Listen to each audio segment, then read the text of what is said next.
ஓம் நமச்சிவாய. நாம் பாடல் பெறாத சிவஸ்தலங்களை எல்லாம் பார்த்து கொண்டிருக்கின்றோம். அந்த வகையில் ஈரோடு மாவட்டம் மற்றும் அரியாலூர் மாவட்டத்தில் அமைந்திருக்கும் பாடல் பெறாத சிவஸ்தலங்களை எல்லாம் பார்த்தோம். இன்று முதல் 3 நாட்களுக்கு செங்கல்பட்டில் அமைந்திருக்கும் பாடல் பெறாத சிவஸ்தலங்களை எல்லாம் பார்க்க இருக்கின்றோம்.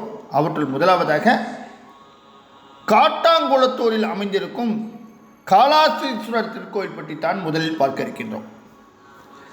இது எங்கிருக்கின்றது? காஞ்சிபுரம் மாவட்டம் சென்னை திருச்சி தேசிய நெடுஞ்சாலையில் கூடுவாஞ்சேரி பொத்தேரிக்கு அடுத்திருக்கின்றது காட்டாங்குளத்தூர். இங்கே உள்ள ரயில் அல்லது பேருந்து நிறுத்தத்தில் இறங்கினால் நடந்து செல்லும் தொலைவிலேயே இந்த காலாத்தீஸ்வரர் திருக்கோயில் அமைந்திருக்கின்றது.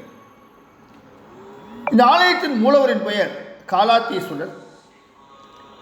அம்மன் அதாவது தாயார் ஞானாம்பிகை. ஊர் காட்டாங்குளத்தூர். இந்த ஸ்தலத்தின் சிறப்பு என்ன? திருவண்ணாமலை தலத்தில் அருணாச்சலேஸ்வரரை வழிபட்டு திரும்பிய ராகுவும் கேதுவும் ஓர் இரவு இங்கு தங்கி ஈசனை வழிபட்டதாக ஐதீகம். அதற்கேற்ப இந்த கோவிலில் ராகுவும் கேதுவும் ஒருவர் பின் ஒருவர் நின்ற கோலத்தில் காட்சி தருகின்றார்கள். மேலும் நவகிரகங்கள் ஒரே இடத்தில் இல்லாமல் தனித்தனியாக அமைந்திருப்பது சிறப்பான அம்சமாகும்.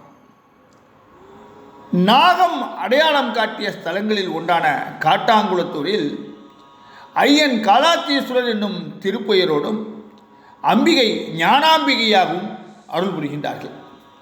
இந்த கோவில் சுமார் 1500 ஆண்டுகளுக்கு முன்பாக பல்லவ மன்னர்களால் கட்டப்பட்டது.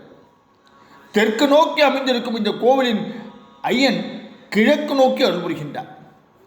இங்கே இருக்கின்ற சிவலிங்க திருமேனி சுயம்புவாக தோன்றியதாகவும் மகரிஷி அகஸ்தியரால் பிரதிஷ்டை செய்யப்பட்டதாகவும் சொல்லப்படுகின்றது. இங்கு அருளும் ஈசன் சுயம்பு மூர்த்தம் என்பதாலும் அதிக சக்தி கொண்டவர் என்பதாலும் இந்த பெருமானை நந்திதேவர் நேராக பார்த்து வழிபடாமல் சுவரில் உள்ள ஒரு துவாரத்தின் வழியாக தரிசித்து வழிபடுகின்றார். இந்த நந்திதேவர் ஆபரண நந்தி என்ற சிறப்பித்து இந்த நந்தியை சொல்கின்றார்கள்.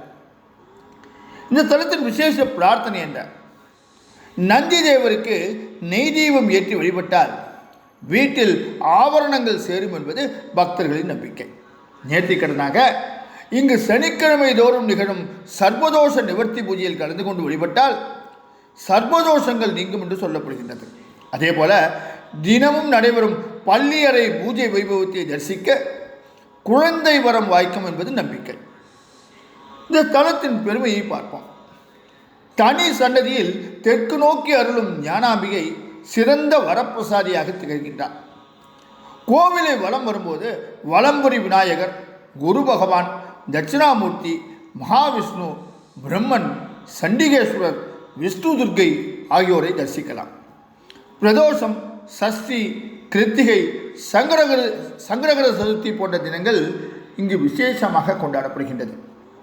சித்ரா பௌர்ணமி நாளில் திருக்கல்யாண வைபவம் நடைபெறுகின்றது. ராகு, கேது, குரு, சனி பயிற்சிகளின் போது சிறப்பு பரிகார பூஜைகள் நடைபெறுகின்றன.